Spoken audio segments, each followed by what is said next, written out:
Je pense qu'il faut avant tout penser à la qualité de travail. Tu vois.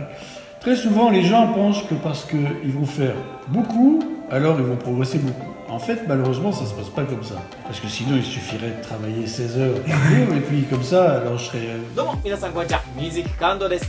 今回の動画はトランペットにおける練習時間がテーマです。以前の動画でエリック・オービエ氏がトランペットは他の楽器と比べて疲れやすいということをそのメカニズムも含めて解説していましたが、この動画ではだいたいどれぐらいの時間、どういったことに気をつけて練習すればいいのかということをインタビューしてきたので、ぜひ最後までご覧ください。それではどうぞ。具体的にエリック・オービエ先生は家で1日何時間ぐらい練習してらっしゃいますか？ Bah, ça dépend aussi des époques. Et à l'heure aujourd'hui, je veux dire, je travaille finalement presque plus que par le passé. Comme je suis un peu plus vieux, pas beaucoup, hein, un petit peu. Alors mes muscles sont moins efficaces, si tu veux, tu vois.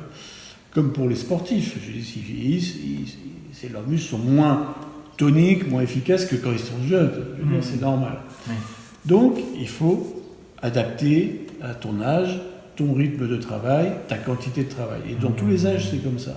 Mais c'est en rapport aussi avec ton progrès technique. Si tu es première, deuxième année de trompette, tu ne vas pas travailler 5-6 heures par jour. Ouais. Tu vois. Si tu habitues bien ton corps à faire correctement les choses, si tu prends la bonne position, comme on en parlait tout à l'heure, si on prend la bonne respiration et tout, alors tu vas te fatiguer moins vite.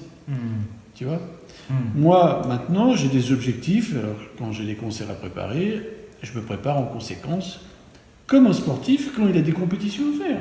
C'est exactement la même chose. Si tu as une petite compétition, bah, tu fais un petit entraînement. Si tu as une grosse compétition, tu fais un plus fort entraînement. Tout dépend des objectifs, si tu veux. Si tu as une forte motivation, alors tu vas travailler peut-être plus souvent. Après, ta limite, on a tous des limites. Tu vas atteindre ta limite, plus tu auras de technique, plus ta limite sera reculée.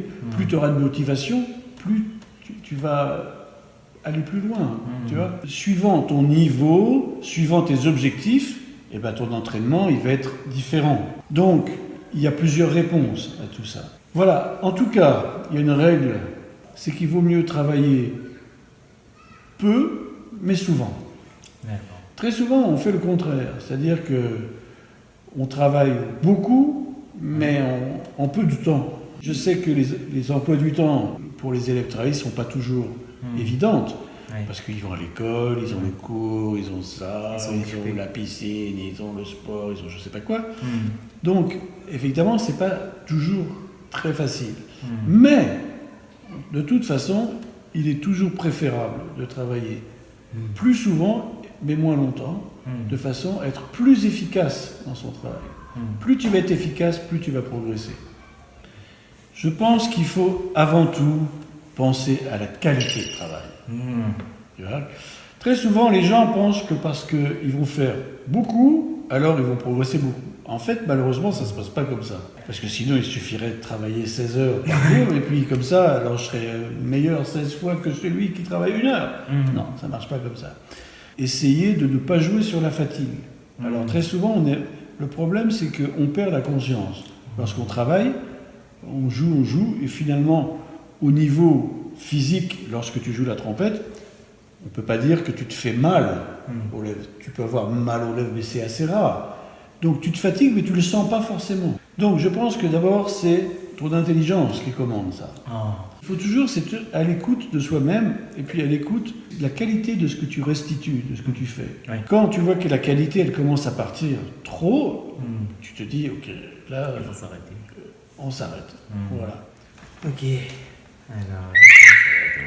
日本とかフランスでもそうなんですけれども、マンションやアパートに吹いてるとなかなか音出しができないっていう人が多いと思います。そういう時に何かできること、もしアイデアがあればぜひお聞かせください。Oui, alors effectivement, il y a souvent les gens qui habitent alors, dans les grandes villes en plus, dans des appartements, et qui n'ont pas la possibilité de travailler parce que les cloisons sont trop minces, ou des fois sont en papier, je trouve. En papier, c'est pas terrible, tu vois, en carton. Et donc c'est vrai que, comme il y a beaucoup de gens, c'est difficile de déranger les gens tout le temps. Lorsque vous habitez un appartement, déjà il y a 2 solutions. La première, c'est évidemment la sourdine d'appartement. Évidemment, c'est pas l'idéal parce qu'on ne peut pas étudier toujours avec la sourdine. Donc ça peut être qu'une demi-réponse, quoi. C'est pas satisfaisant, mais c'est à moitié satisfaisant. On peut aussi faire un peu d'embouchure, mais c'est la même chose. C'est à moitié satisfaisant parce que ça ne représente pas la réalité du jeu. Néanmoins, ça permet d'entretenir quelque chose. Donc, je vais dire que c'est la moitié de la réponse. Il faut trouver une autre solution. Oui. Deuxième solution, c'est où tu achètes une cabine isolée, comme on fait au Japon assez souvent. Tu sais, des petites espèces de petites prisons, là, que tu rentres dans une cage en fer. Une cage en verre, et puis comme dans un poisson dans un aquarium, et puis tu travailles. Je connais des gens qui ont ça.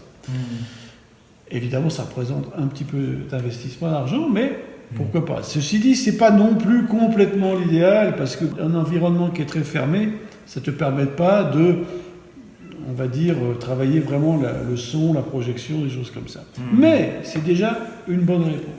Il y a une troisième réponse. Troisième, il y en a? Oui, c'est la négociation avec tes voisins. Tu vois, tu dis, je vais t'inviter à manger yakiniku ou des bons sushis, et puis toi tu me laisses jouer 1 heure par jour la trompette. Ah, d'accord. Tu vois, ça c'est une solution. Alors, si tu arrives à additionner plusieurs petites solutions comme ça, tu arrives à trouver un équilibre comme ça. Tu vois. Petit à petit. Tu arrives à trouver une solution partielle, une solution partielle, une solution partielle, ça fait une grande solution finalement. Tu vois. D'accord. Donc, tu vois, il faut jamais penser qu'il n'y a qu'une solution en disant « Ah, si j'ai pas ça, alors ça, rien qui marche ». C'est toujours une multitude de petites solutions qui fait que tu arrives finalement à faire ce que tu veux, presque. Very simple. コンクールやオーディション、あとはマスタークラスでそういうふうに明日大切なコンサートや本番があるにもかかわらず楽器が今日吹けない、そんな時に何かできることがあれば教えてください。La meilleure chose, la première solution, c'est d'arriver déjà à ta compétition, à ton concours, à ton concert, etc., dans un endroit que tu ne connais pas, et donc tu vas effectivement à l'hôtel comme dans un appartement finalement. C'est déjà d'arriver prêt. C'est déjà si tu es bien préparé, si ton entraînement compétitif est bien préparé, si ton mental est bien préparé aussi, alors tu vas avoir assez de confiance, même si tu ne peux pas travailler à l'hôtel, on peut ne pas en avoir besoin. Si tu restes pas 8 jours évidemment à l'hôtel avant, tu vois, mais si tu restes 24 heures, c'est tout à fait envisageable. La deuxième chose, c'est, comme pour l'appartement, c'est la sourdine, comme ça, tu vois. Moi, étant donné que je vais souvent en extérieur pour faire des concerts à l'étranger, etc., au Japon, là, je suis dans les hôtels, j'ai le même problème que tout le monde, tu vois. Et alors, j'ai la sourdine aussi d'appartement et je travaille un peu comme ça. はい、というわけで今回の動画はいかがでしたでしょうか、後半の方は少し冗談も混じっているので全てを真に受けないでくださいね。